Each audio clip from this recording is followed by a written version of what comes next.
Well, I'm sort of sad. Today, we come to the last in the series on John that we started at the beginning of the summer. And so this is our 11th week looking at John and our 11th chapter. So if you remember, John has 21 chapters. And chapters 1 through 11 are about Jesus' 3-year ministry squeezed down into 11 chapters. If I do this, that's because of the lie. and then chapters 12 through 21, those last 10 chapters, those are about the Passion Week. So the last week of Jesus' life starts in chapter 12, goes all the way to 21. Incredibly rich, because during that week, Jesus does a lot of teaching that's just profound before he's crucified and resurrected. But we're going to put off that second half of John until January. So today, we are finishing off chapter 11. I'll tell you at the end of this morning what we're going to be jumping into in the next 3 weeks, because it's just fascinating. But we're going to stop John this morning. So we're going to come right up to the edge of the Passion Week. So just, if you haven't been with us, you know this opening slide because I've showed this for 11 weeks. Because John tells us why he wrote his gospel. He didn't do it just because he wanted to. He did it because he was going to convince us of something. And in convincing us of that, we find life. So remember, he says right here, these have been written so that you may believe that Jesus is the Messiah, the Son of God. Does anyone know the second half? You can paraphrase. And in believing you in his name, you can have life. Something like that. Is that what it is? And that believing you may have life in his name. Okay. So that's what John's purpose is. Now, just to give you a little historical background, I didn't tell you about this. John's gospel was written the latest, probably, somewhere between 90 and 100 AD. John was a very young man when he walked with Jesus. So here's the end of his life, and he's writing this. And John's gospel is different from the other three in that he covers events largely that do not show up in the other three gospels. And you know why he did that? Well, because the other three gospels were already in circulation. John very likely read those copies of the gospel that Matthew, Mark, and Luke wrote. They came from a common place. And he read that late in his life. He says, you know what? There's very significant stories that are left out. I'm going to fill in the gaps. I'm going to put the stories in that have not been in the other gospels. And interestingly enough, this morning, what we're going to see on the raising of Lazarus is not in the other gospels, which is an interesting little tidbit. But John says, we're going to put this in so no one misses it. So this is his point today, always has been, to know who Jesus is. So here's how we start out today. It's in chapter 11 of John. And John tells us, there was a certain man who was sick, Lazarus of Bethany, the village of Mary and her sister Martha. It was the Mary who anointed the Lord with ointment and wiped his feet with her hair, whose brother Lazarus was sick. So we start off with the problem. Lazarus is sick, and the words here, very sick, very sick. Mary and Martha, his sisters, probably both of them older sisters, are people that have track record with Jesus. Jesus loved them. Mary actually did this thing with her hair and worshiped him. So he's setting the stage. You know these people, and Lazarus is really sick. So what happens? Well, the sisters sent word to Jesus, and Jesus is theoretically somewhere around the Jericho area, we believe. They send word to Jesus saying this, Lord, behold, he who you love is sick. And what's their expectation? He'll heal him. Yeah, they know this. He'll heal him. Because after all, Lazarus is someone you love. See, he says it right out. Behold, he whom you love is sick. So this isn't just some kind of centurion like we know in other passages where he says, my servant is sick. Jesus says, I'll do that for you. This is someone who has a deep, loving relationship with Jesus. And so the sisters remind him, remember the one you love so much? It's really sick. So they send word to Jesus, who's far away right now. But when Jesus heard this, he said, this sickness is not to end in death, but for the glory of God, so that the Son of God may be glorified by it. Well, I read ahead, and he dies. So what is this all about? Hold that thought, okay? But it's for the glory of God. There's a purpose to this. There's for the glory of God and that the Son of God may be glorified by it. So Jesus, it says, now Jesus loved Martha and her sister and Lazarus. Now John's got to throw this in because what's going to happen next? You would be tempted to think Jesus doesn't care. So he makes it very clear. He loves the sisters. He loves Lazarus. So don't ever lose that thought. So watch what happens after this. So when he heard that he was sick, he then stayed 2 days longer in the place where he was. Now, who does that? Yeah, it's a crazy thing. Remember, Jesus loves Mary. He loves Martha. He loves Lazarus. Lazarus is sick. They wouldn't have sent message to Jesus unless he was very sick, really needy of Jesus' help, really sick. And Jesus says, great, let's just hang out for 2 more days. Remember, Jesus loves Mary and Martha and Lazarus. So he waits. Then after this, that is after the 2 days, he said to the disciples, well, let's go to Judea again. So they're off to Judea up from Jericho. Now the disciples, they were concerned. Verse 8, the disciples said to him, Rabbi, which means teacher, Rabbi, the Jews were just now seeking to stone you, and you're going there again? It's like here we are safe out here where we are safe, and they're not going to stone you.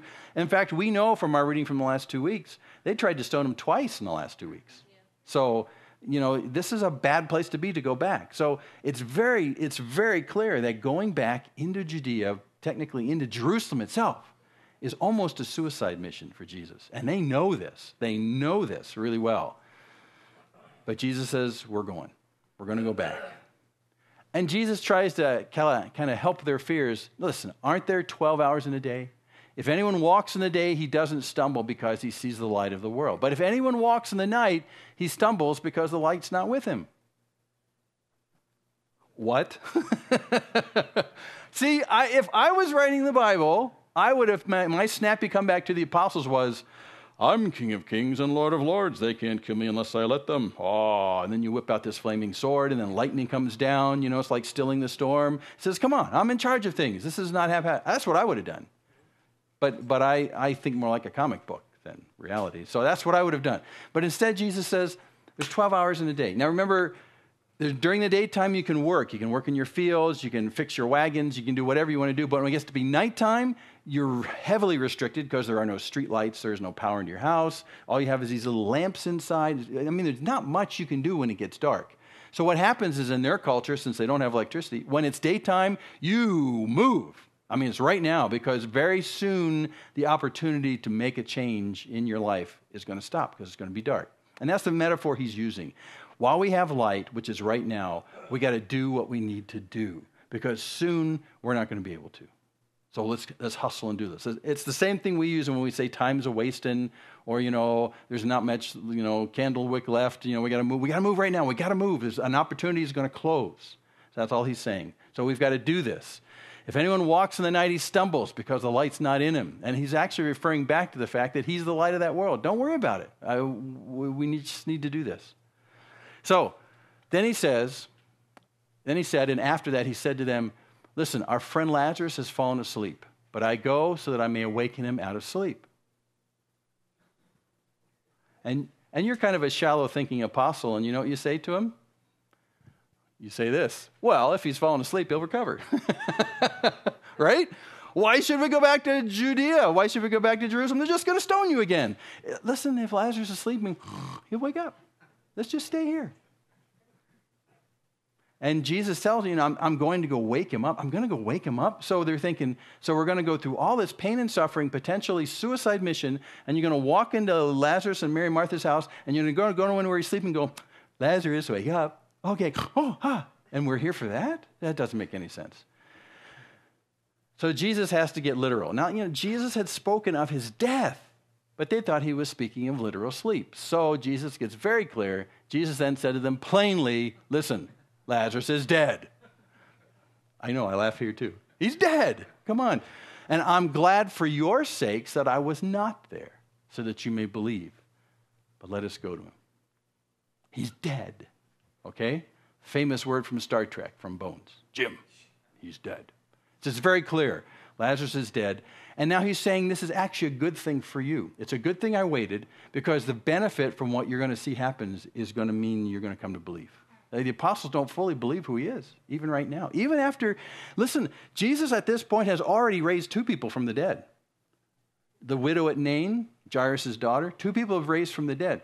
There's been some debate amongst the community whether the guy was really dead, whether the son was really dead. I mean, maybe he just needed to be revived. But in a moment, Jesus is going to raise Lazarus from the dead, and there's no question that he's dead. Stinking dead. That's exactly right. And we'll see that in just a second. So he says, that's why we're going back. Why? So that you might believe. So even if this is a suicide mission for me, you guys need to believe, so we need to go back. That's what we're going to do. Remember, he said it's for the glory of God and for the glory of the Son of God. So glory is just actually taking what's hidden and making it revealed, making big, broadcasting it, putting on a billboard the nature of God, the nature of Jesus. That's glorifying. So he says, when I do this, boom, it'll be very apparent who I am. And you guys will believe. So let's go. So he goes. Therefore, Thomas, who is called Didymus, said to his fellow disciples, let us also go so that we may die with him. So I don't want you to diss Thomas anymore. Thomas gets a bad rap because of, the resurrection. He's not there when Jesus comes back, when the apostles are there, and they see him, and then Thomas comes back from, we don't know where he was, getting a Starbucks or something, and he comes back in, and they say, we saw Jesus. He goes, well, I'm not going to believe unless I see him. And we always put down Thomas because he wants the same proof that the apostles had. Don't diss Thomas anymore, because here he stands up in the midst of them, and he says, let's go die with him. What do you say? It's a good guy. Good guy. Just very feet on the ground kind of guy. They're all convinced, going back to wake Lazarus from the dead, Lazarus is going to come to life, but we're going to get killed. Good swap? We'll see. So, when Jesus came, this is where Lazarus is, he found that he had already been in the tomb for 4 days. Yeah, that's what you should say is, ew. 4 days.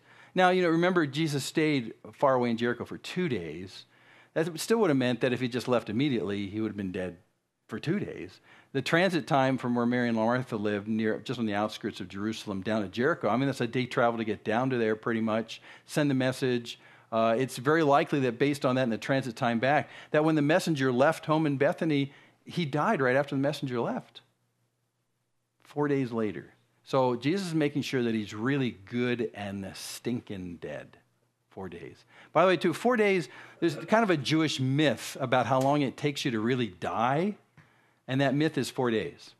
And the reason for this, and this is totally myth, but it's catering to the culture, was that the myth is that when you die, your spirit kind of comes out of your body and sort of hovers around looking for an opportunity to get back in your body. And it's hovering around for day 1 and day 2 and day 3 and knows where to go back to. But by day 4, your face is so decomposed that your spirit is confused about what body to go back into, and then it leaves. That makes sense. Total myth. That's a total myth. But that's how we're making sure that at least for the Jews that are hearing this, they'll say, 4 days. His spirit's gone because he is so badly decomposed, the spirit can't even recognize his face. That's how bad it is. Been in the tomb 4 days. Now, Bethany was near Jerusalem. It's actually just over the Mount of Olives from Jerusalem. Bethany was near Jerusalem, about 2 miles off. And many of the Jews had come to Martha and Mary to console them concerning their brother. Martha, therefore, when she heard that Jesus was coming, went to meet him. But Mary stayed at the house. So get the picture here. We have this mourning scene going on. Lazarus has been dead for 4 days. It's really the duty of those who are friends of the one who's died to come and make a big stink about it. That's a pun. I'm sorry, but they have to come. They have to come and actually mourn with the family and relatives. And they would wail. And in fact, the louder you could wail, the louder you could do that, the more respect you're paying to the family. So it was really a very loud public mourning kind of. There's just dozens of people doing this as loud as possible in order to comfort Mary and Martha. So this is the scene that's going on. This is what Jesus comes into. They have probably most of them come over the hill from Jerusalem, and they're there with them. So here's this mourning scene. There's these people that are dressed for mourning. Here's this loud wailing that's going on. Jesus comes into that, but Martha hears that Jesus is coming, largely because the messenger who probably went to Jesus probably told the messenger, I'm coming. The messenger comes back. Jesus is coming, but there's 2 more days coming. So when Jesus gets close to town, people hear about it and run ahead. So Martha hears, and Martha decides to get up and leave this mourning scene with all the wailing that's going on, and goes and wants to confront Jesus privately before he gets to the house. Now, why would she want to do that? Let's find out. Martha said to Jesus, Lord, if you had been here, my brother would not have died. But even now, I know that whatever you ask of God, God will give you. If you had been here, he wouldn't have died. She's as confused as anybody. She knows how much Jesus loves Lazarus and the sisters. If you had been here, he wouldn't have died. And she's been watching her watch since the messenger went and came back. You know, you would expect Jesus to come back with the messenger, right? Right? Send the messenger out. Jesus says, yes, man, let's go. And come back. And when the messenger comes back, immediately when the messenger reports back to the sisters that Jesus is coming, she would say, so where is he? Well, he didn't come with us. So she knows that he deliberately stayed behind because he didn't just drop everything and come back with a messenger. And now that she's waiting, it's been 2 whole stinking days. I'll use that pun over and over this morning, okay? 2 whole days. And so she just does not know how to deal with this. So before raising some kind of ruckus, before he comes into the morning scene at their house, she runs out to him while he's on the way into town just to confront him and say, listen, if you had been here, he wouldn't have died. It's not that she lacks belief in who Jesus is. You notice that? She knows what Jesus can do. She just doesn't know why he did what he did. He's very capable of coming on time and fixing Lazarus, but he didn't, and she doesn't know how to deal with that. If you love him, why wouldn't you come immediately and heal him? But now he's dead. He's dead. But, so she's clear with Jesus. She adds in the second part of it, but I know, even now, you ask anything of God, it's yours. You can do it. She's even saying to him, this can happen right now. You can do this. I know who you are. And the conversation goes on. Jesus says to her, your brother will rise again. So, that's going to happen. And she's still confused. Martha said to him, I know he'll rise again in the resurrection on the last day. That is when everyone who dies rises in the resurrection. I know that's going to happen. Is that what you're talking about? Do I have to wait until I die too? And this resurrection happens and judgment, like way out there, he'll rise? And Jesus says to her, some of the famous phrases in the whole Bible, I am the resurrection and the life. You mean the resurrection at the end of time? No, I'm the resurrection. In the present text, I am the resurrection and the life. And look what he says, and who believes in me will live even if he dies. And everyone who lives and believes in me will never die. Do you believe this? I spoke this once in a jail, in Spokane County Jail once. Said, if you think Jesus is just a nice guy, I think he's probably off his rocker. And maybe you do too. And they were sitting there saying, oh, why do you think that? I said, well, listen to this. Jesus says that if you believe in him, you'll never die. And they all kind of laughed. All right, I believe in Jesus. Here, shoot me right now. And then even if you believe in him, and if you believe in him, you'll never die. You'll live. What? And they laughed. And I said, yeah, I know. It sounds kind of crazy. And then we talked about, this is a crazy statement. Everybody dies. But Jesus says, no, not if you believe in me. In a real sense, death doesn't happen. And what he's trying to get at the fact is really 2 kinds of death. There's the physical death.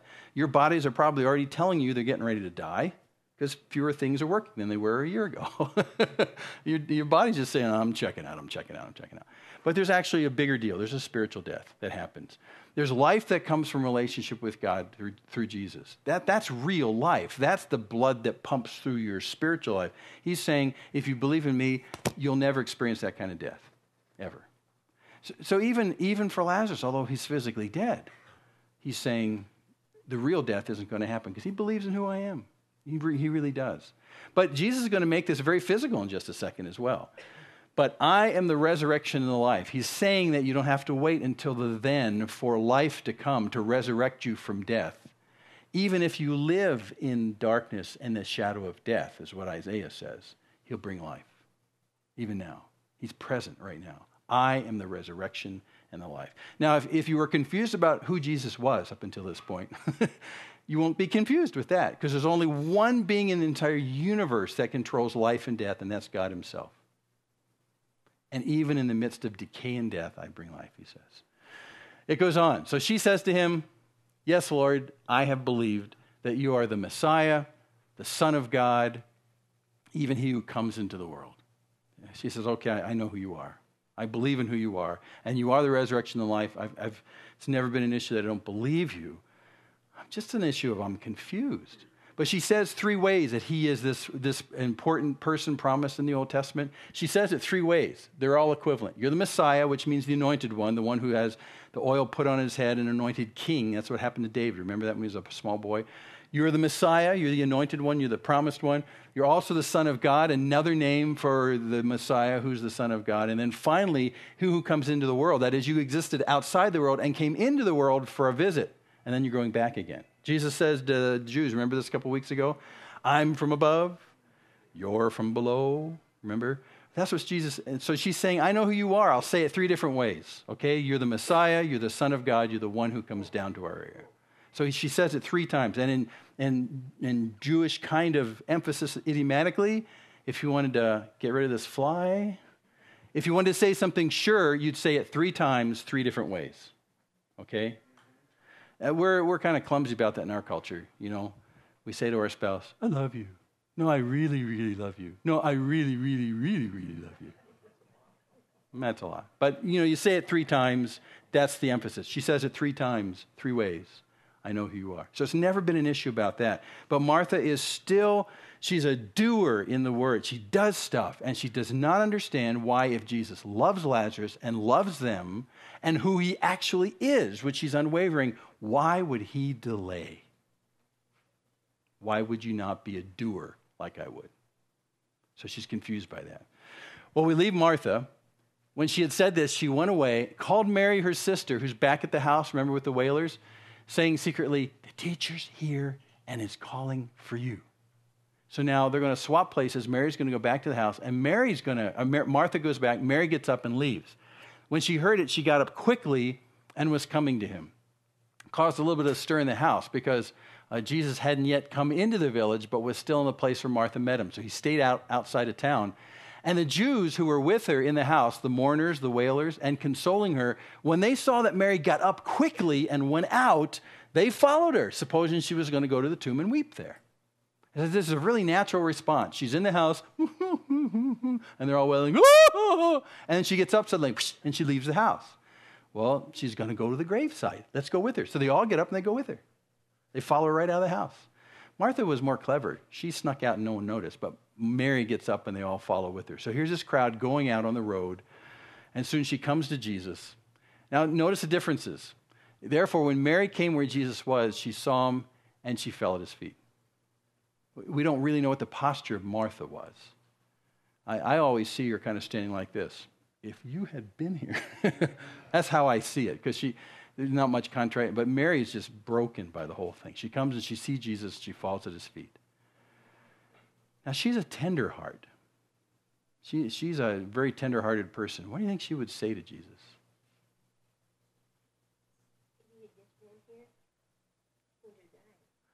If you'd been here, you wouldn't let him die.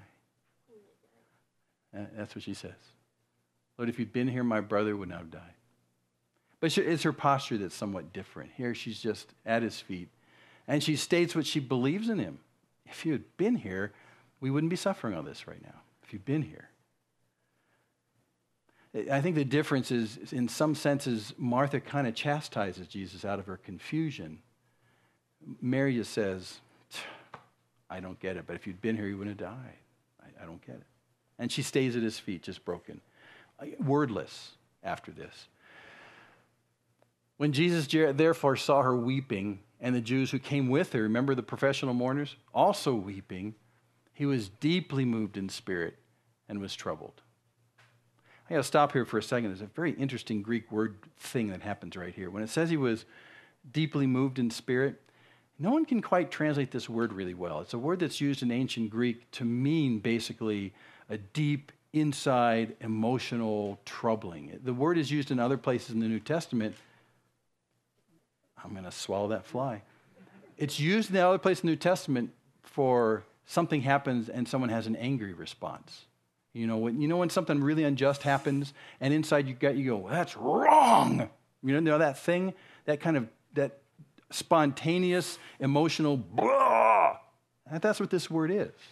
And it can mean it for mourning, it can mean it for anger. It's usually, or when Jesus spoke sternly to someone as a result of something, it was this kind of word. So it's this It's the fact that Jesus there, I guess is a fair translation, he was deeply moved, but it's a much more powerful word than that.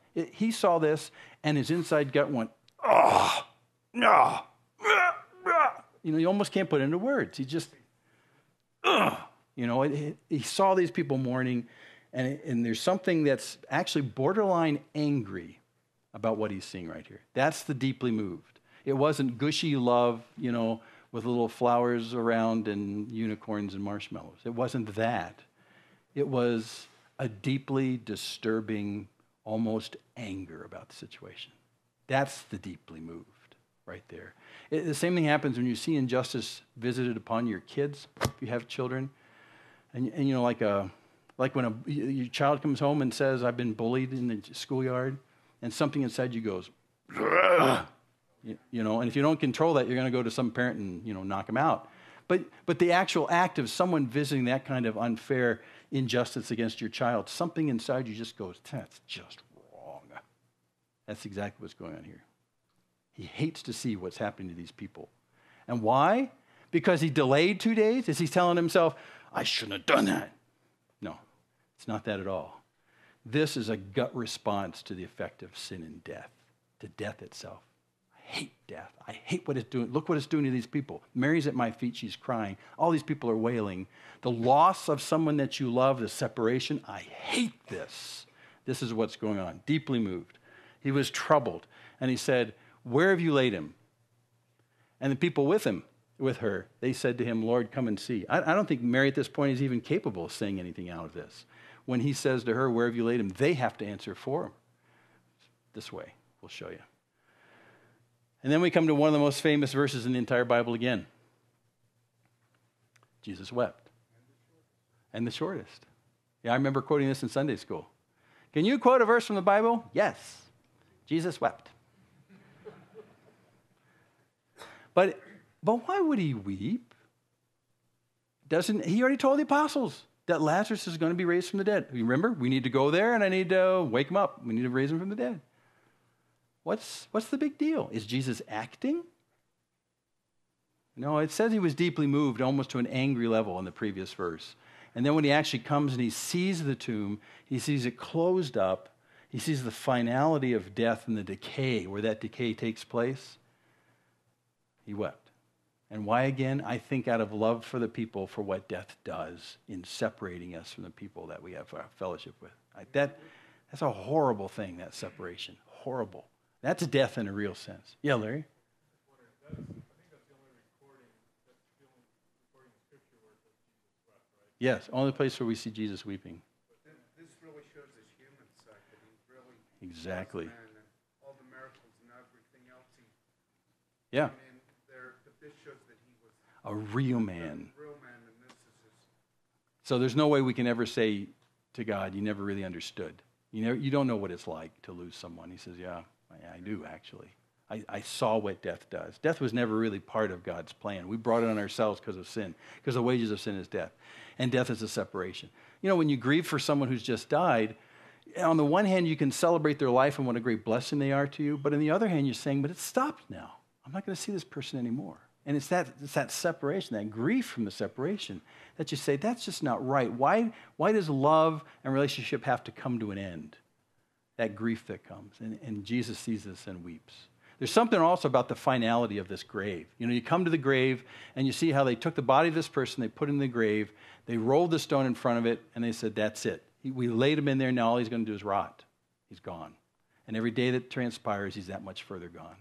Well, what they did during their time, they would have rock-hewn kind of sarcophaguses, these big mausoleums, kind of like what it looked like when you went in the temple this week. No, but a big rock tomb, basically. Big rock tomb usually had carved out shelves about 6 feet long to lay bodies on. So when someone would die in the family, you'd wrap their bodies up, and you would take the bodies into the tomb and just lay it on one of those shelves, and then you'd close a stone in front of it, and that would be the end. For about a year.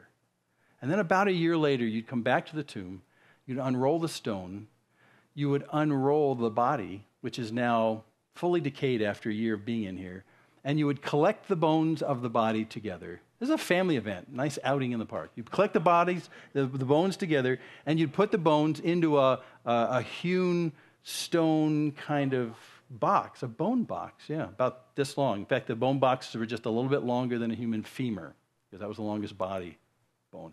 And you'd put the bones in there, finally put a lid on that, inscribe on the side of the bone box who this is, and then you put them in there with all the other bone boxes of all your relatives. But you went in a year after that and you saw the decay, that this person that you once knew now is just a collection of bones and a wrapping. So when you went into this tomb, often if other members of your family had died in the last year, man, it stunk. It was an ugly, ugly, stinking place. And that's where they put him, to just decay. And Jesus looks at that and grieves over what death does in our lives, decay and rot.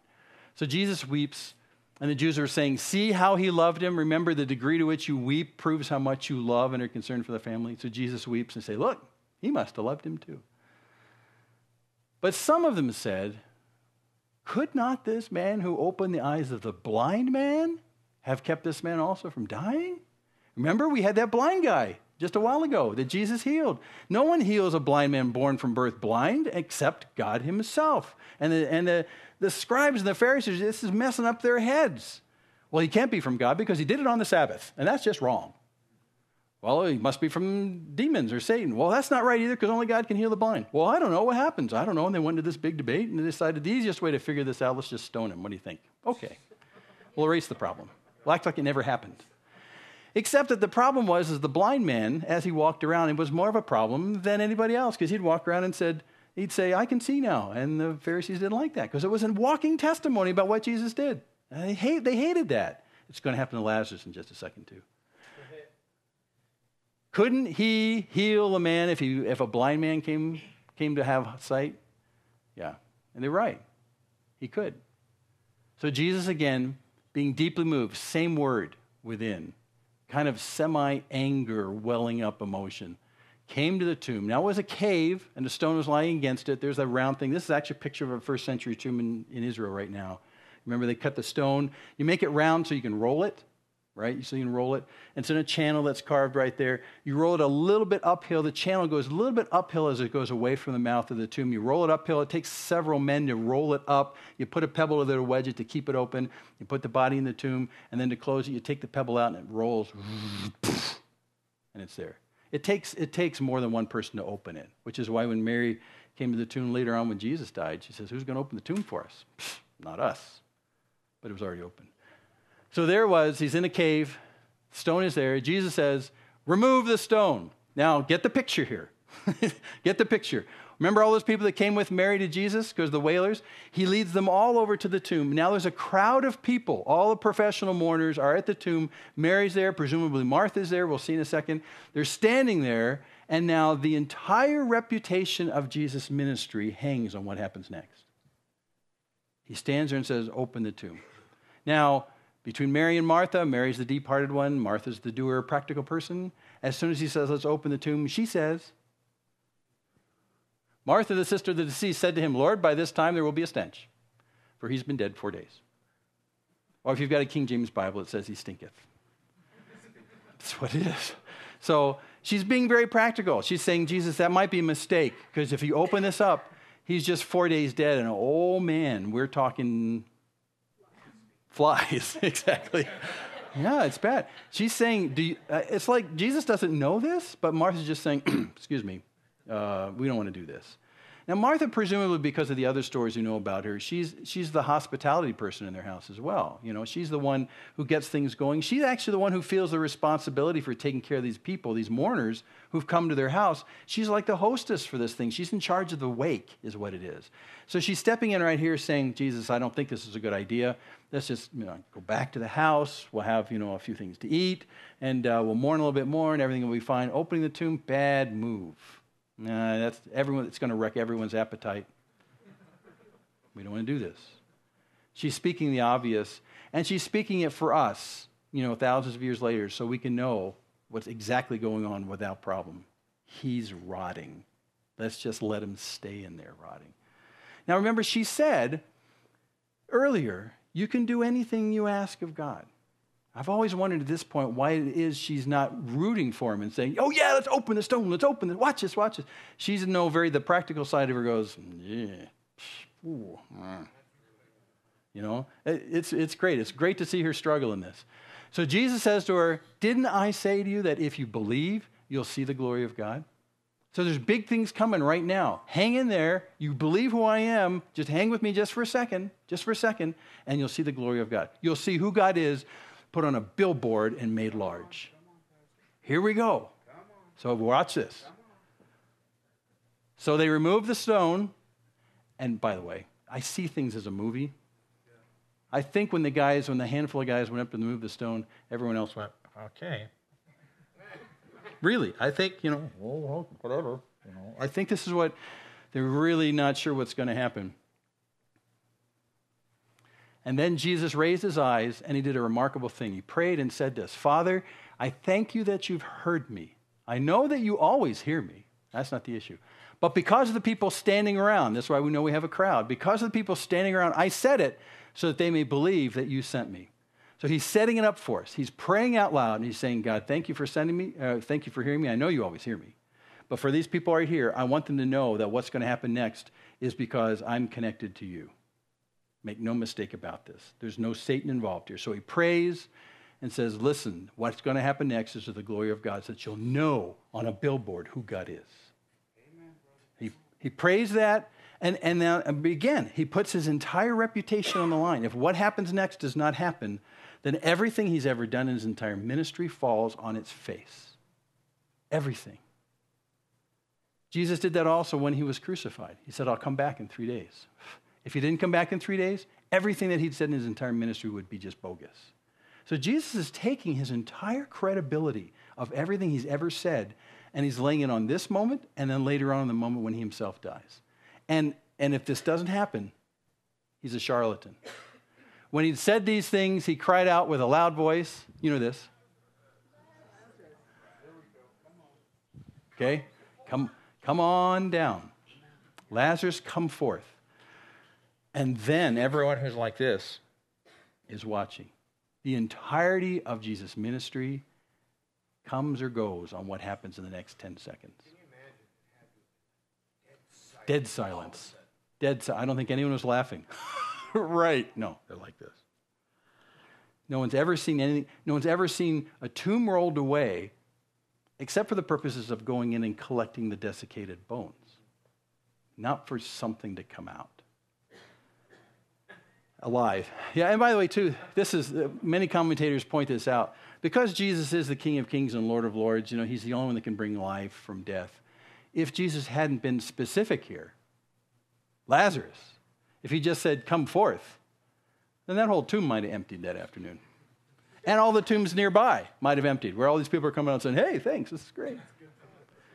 And it happens that when Jesus is resurrected from the dead, did you know it says in Mark that people came out of their graves and visited their relatives in Jerusalem that day? Say what? I remember teaching this to a youth group on Halloween weekend once. I said, you want to know the nearest weird thing I know about in the entire New Testament? When Jesus raised, family members came out of their tombs and visited their families when Jesus raised. Personal appearances. And we don't know much more than that. Crazy. So Jesus is being very specific here. Lazarus, and all the rest of them are going, nuts. Lazarus, come forth. And again, whole reputation on the line right here. The man who had died came forth, bound hand and foot with wrappings. His face was wrapped around with a cloth. This is how he prepared the body, and he was completely wrapped up like this. And if you see how the wrapping goes, I'm not really too sure how he could get up to move, tell you the truth. So yeah, it's kind of, I envision, again, because I'm a movie drama kind of guy, I see him kind of hopping out because his legs are pretty tight together, so I see him kind of coming like this. It's kind of a comic scene in many respects. But as soon as he appears at the door of that cave, that opening, I think people, it doesn't matter if he looks like a kangaroo or not, they're shocked. I actually personally think he might have fallen over because there's just no way to really move much. You're really tightly bound all around. And around your head as well. There's a danger to Lazarus at this point that he's going to die another time today if they don't get him unwrapped. Because there's enough covering over his face, he may not be able to breathe. So he's got enough to kind of hop his way to the front of this cave opening. And then Jesus very, very passionately says, you better unbind him now and let him go. Because really, it's like Jesus is saying, I'm not going to do this twice. So unbind him so he doesn't die in the next 10 seconds. Okay, so they unbind him, they take all these things off, and sure enough, they can see his face. And that's the amazing thing. Remember I said the spirit hovers until it can't recognize the face because it's so decomposed? They take that off, and there's his recognizable face. Wow. Therefore, many of the Jews who came to Mary and saw what he had done believed in him. Remember he said, for the glory of God, you're going to understand who I am, who the Son of God is. There you go. Boom. I just raised someone from the dead. Now, who do you think I am? Who do you think I am? Only God can do that. But some of them went to the Pharisees and told the things which Jesus had done. See, there's always a dark side to these stories. I mean, many people saw this and they went, wow, I know who Jesus is. I mean, he's Emmanuel. He's God with us. God and man perfectly united in the flesh. Here he is. But then some people who are kind of snitches for the Pharisees and the religious elite, somehow they miss the point. they miss what they've seen, and they said, you know what we need to do? We need to go rat on Jesus today. What? I mean, and then, even to this day, when we talk about who Jesus is, there will be people who will accept who Jesus is based on the evidence. There's other people who will just kind of go crazy the other direction and say, don't think so. I think we actually need to go report on Jesus so that the bad guys will get him. So they go snitch. It's astonishing to me, but it makes me understand that this is a real story because this is very human. So therefore, the chief priests and the Pharisees convened a council. We got to have a council. And we're saying, what are we doing? Like, actually better translated, what are we going to do? For this man is performing many signs. Oh, duh, you think? And if we let him go on like this, all men will believe in him. Duh. And the Romans will come and take away both our place and our nation. So what's their motivation? The kingdom of God or selfishness? It's totally selfish. Yeah. If he keeps doing these things, people are going to believe in him. And it's going to cause such a ruckus here that we're going to lose our authority in our community, and that ruckus is going to just go out of control, and the Romans, who are chiefly interested in keeping the peace, are going to come in, and they're going to squash the ruckus, and we're going to lose our positions because we didn't keep the peace, and it's just all going to fall apart. We need to do something. We need to do it now. Right? They'll take away our place and our nation.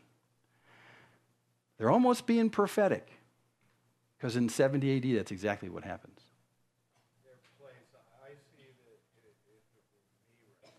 If it was you, yeah. Going to take away our power. Right, we'll lose our power, we'll lose our prestige, we'll lose what little control. Yeah, we'll lose what little control the Romans have allowed us to be autonomous with, because we've blown it in terms of keeping the peace. This guy Jesus is not keeping the peace. They're going to follow him instead of us. We got to nip this baby in the bud. This is a bad deal. So let's do something about it. What are we going to do? But one of them, Caiaphas, who was the high priest that year, said to them, you know nothing at all, nor do you take into account that it's expedient for you that one man die for the people and that the whole nation not perish. He's actually being sort of prophetic. He's saying, if you're talking about killing this guy, that's probably a good thing, because if you don't kill this guy, then the nation will perish. Good trade. I like this. But then John goes on and comments right after this, gives us a very unique insight. John says, now he didn't say this on his own initiative, but being high priest that year, he prophesied, this is a prophecy, that Jesus was going to die for the nation. And not for the nation only, but in order that he might also gather together into one the children of God who were scattered abroad. So John goes on and says, he's actually speaking a truth much bigger than he understands. He's going to save the world because of this. Yeah, Larry. Caiaphas was not a follower. Interestingly enough, God can speak through fallen people. That's what it says. So we got to be careful then too.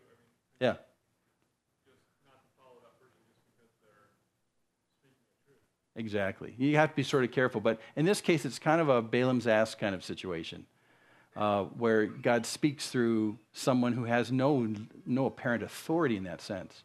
But he's saying right here that since he was high priest, God's actually speaking through him. There's a double meaning going on here. Caiaphas in his human mind is thinking, we need to sacrifice Jesus in order to preserve the peace in Rome and our power. But what he's really saying in a double meaning is that God's saying through him, this man will die for the nation and for all the children of God who are scattered abroad. By the way, remember John's writing this around 90 to 100 AD? He's already seen believers come out of this movement all across the world. John's just off the coast or around the Ephesus area right now where Turkey is today. I mean, he's writing this thing. He's seen believers go all through Asia Minor, which is that area. He sees these folks. And that's what he's saying right here. This Jesus is not only going to save the nation, and that's the nation of Israel, but all the children of God who are scattered abroad. Those are the people John's talking about. I've seen this movement of believing in Jesus go everywhere. He's going to save those people as well. So from that day on, they planned to kill him.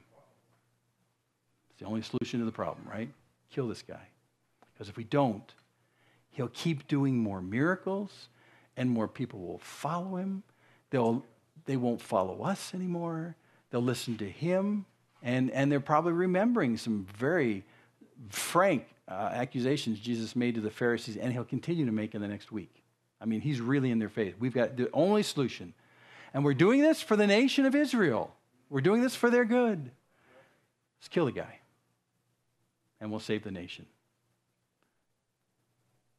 So therefore, Jesus no longer continued to walk publicly among the Jews. Well, yeah. And here we are just about a week away from his crucifixion, and he realizes that he's got to stretch this out for just a little bit more time. It was just a little bit more time because if he shows his face too much, it's going to be bad for him. We got to wait until Passover. So he does this, and where he does, he went away from there into the country near the wilderness into a city called Ephraim, and there he stayed with the disciples. So he actually goes undercover for a little while before he comes back later on. We're going to wind out the chapter here. Now, it turns out the Passover of the Jews was near, so we finally make it to Passover, and many went up to Jerusalem out of the country before Passover to purify themselves. And so you move to the temple here, verse 56. So they were seeking for Jesus and were saying to one another as they stood in the temple, this is Solomon's portico right here, so what do you think? That he will not come to the feast at all? So they know that he's gone undercover, and Passover has come. Is he going to show up? Is he going to be, quote unquote, cowardly enough? He's not going to even make his face known because he's come to the Passover before there. Is he going to come or isn't he going to come? And everyone knows that if he shows up, he might get killed. So the hour has finally come that if Jesus shows his face, it'll end in a short term in his death. And he's done everything to orchestrate this. He raised Lazarus. He made a blind man, have sight through the whole list of things. And now it's finally come to a head. If he shows his face, he'll die. So the last verse of the chapter. Now the chief priests and the Pharisees had given orders that if anyone knew where he was to report it so that they might seize him. And after seizing him, kill him. So now it was on. Passover starting. Nearly 1 million people will come to town. Jesus can't possibly stay away for his followers. They're Jews. They'll be here. So they put out word to all the people, if you see this guy, let us know. We'll nab him. This is our big chance. He's hiding out in the wilderness, but he's going to be here this week. And of course, they make that offer. And who accepts that offer? You've read this before. Judas. Judas decides that he'll, as soon as he finds where Jesus is and can arrange a place to arrest him, they'll do it. And he reports.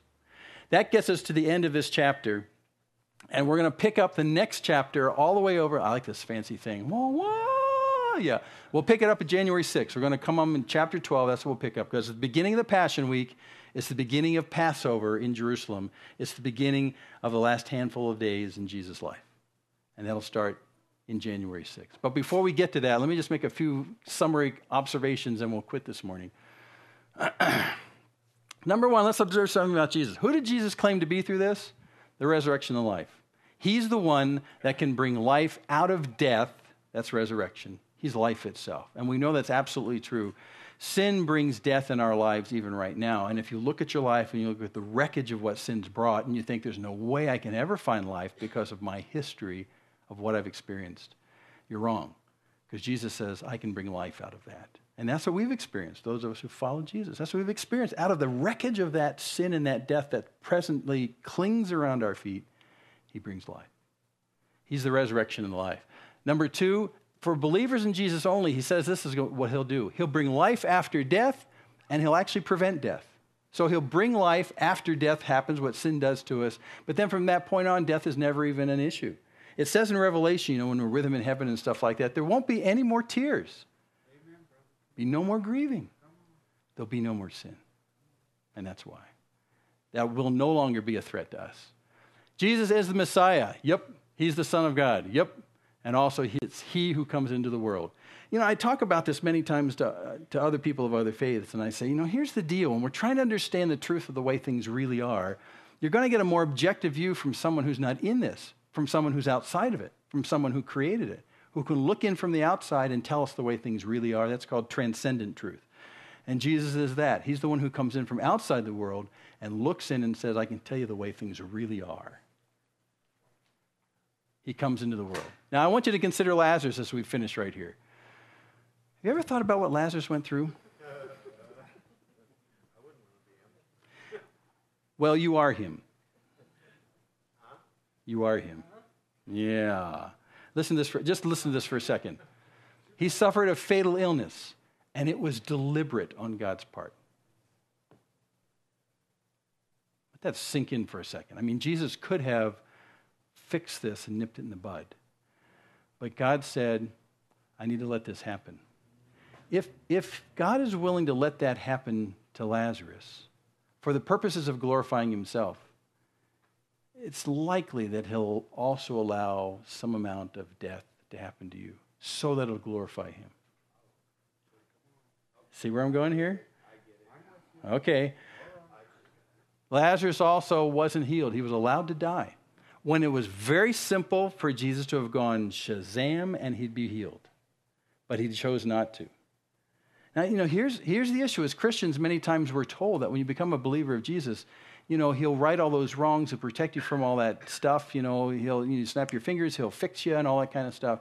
When I pray for people who are in difficult physical situations, I don't always just pray, God, heal this person. Although I say, if it's your will, yeah.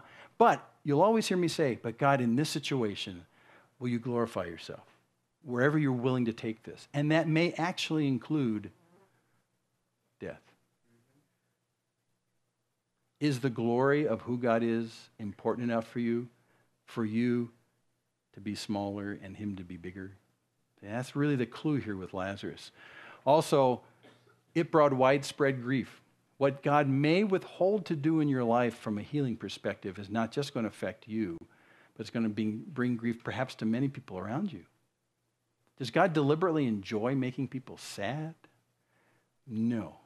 But there's something about the contrast of these fallen lives we live and the wreckage of sin that brings a huge contrast to the life that he brings with us. So sometimes he elects to allow that stuff into our lives. And again, if that stuff comes into your life, don't take the silly perspective of God doesn't understand what's happening to me. Didn't he know I was sick? Why did he wait 2 days? What's your problem, God? Don't go to judging God. Say instead, God must have a bigger plan for this than what God did not guarantee me health, wealth, and wisdom.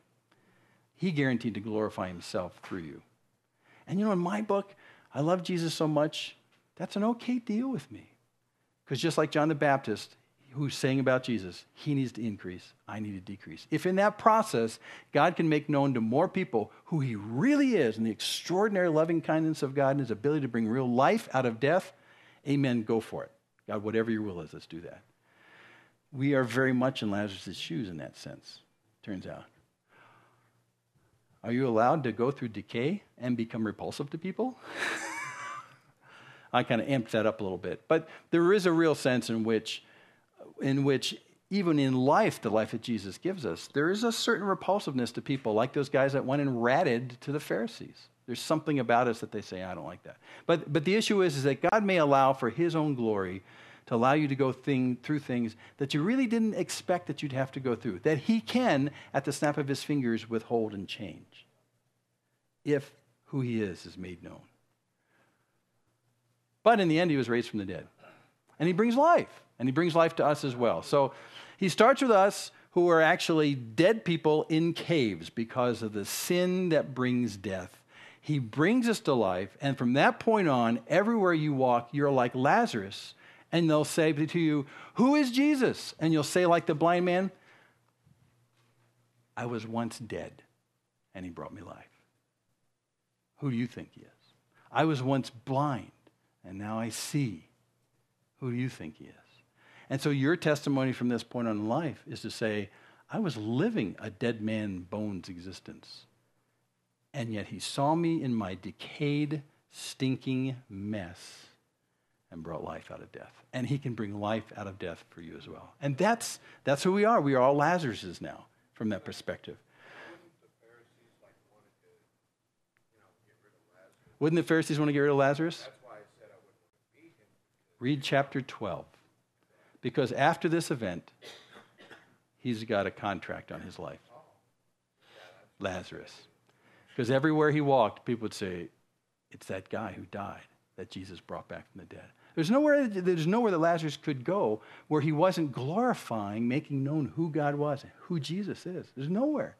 And that's the same with us. If you're honest with people about your previous condition before knowing Jesus and life that comes after that, people will say, I live a stinking, rotten life as well. And I've tried to elevate myself out of it. I can't quite get there. You're telling me that Jesus brought life to you while you were in the midst of that? Yeah. And there's real life now? Vibrant with him. Vibrant. I saw it yesterday at Peach Days while we were in here. You know, in most churches, you have to almost put a gun to people's heads to help do things. The volunteer to do stuff. We were here yesterday all getting very tired. But there was a palpable joy about what was here. People just delighted to be hospitable with what's here. And it was costing everyone pain and suffering and, hurting joints the next day, all that kind of stuff. But there was a vibrancy here of people who said, I once was lost, but now I'm found. I once was blind, but now I see. I once was dead, but now I have life. And we want to share that with you as well by just being hospitable. And there was, at the end of the day, we were sitting back here at a table laughing. Peach cobbler helps, but there was, I just sat back thinking this is a remarkable group of people who have found life in the one who, while we were dead, said, rise, come forth, and found life. And yesterday life was manifested here. That's the incredible thing. So we are all Lazaruses in that particular sense. We all have found ourselves in tombs. Why did this happen to Lazarus? So that the apostles and the others would believe in verse 15 and 42, and also that the glory of God would be revealed. There's more at stake than your comfort in your Christian life. What's at stake is making known the glory of who God is. Amen. That's life. Well, let's pray. Lord, it's been just fantastic, these 11 weeks. Reading these first 11 chapters of John. We eagerly look forward to picking us up again in January. Thank you that you give us a Bible so we can pick it up tomorrow if we want to. We love you. We are amazed at the fact that even while we were dead men's bones, you came to us and loved us even while we were rotting and stinking in our sin and in death. And yet, in the same way, you stood over us and you wept. You wept because of the ravages of sin. You wept because of death that it brings. You wept because of broken relationships that death terminates. You wept because of the fallen state of us. And yet in the midst of that weeping, of that deep moving, you came to us and said, come forth. And you gave us life. And you died. You lost your life that we might find life in you. And you rose again. And we rose with you, that we might continue to have life with you. It's astonishing every time we review it. God, thank you for your great loving kindness to us, and the fact that you didn't require us to make ourselves perfect before you stepped in, but you stepped in even while we were yet sinners and died for us. Thank you for this incredible message. May we continue to walk daily as the living dead, the ones who were dead and who have found life, because you called us out of that tomb and said, come forth. And now we live to glorify you in all we do. Thank you in Jesus' name. Amen. Let's stand and sing.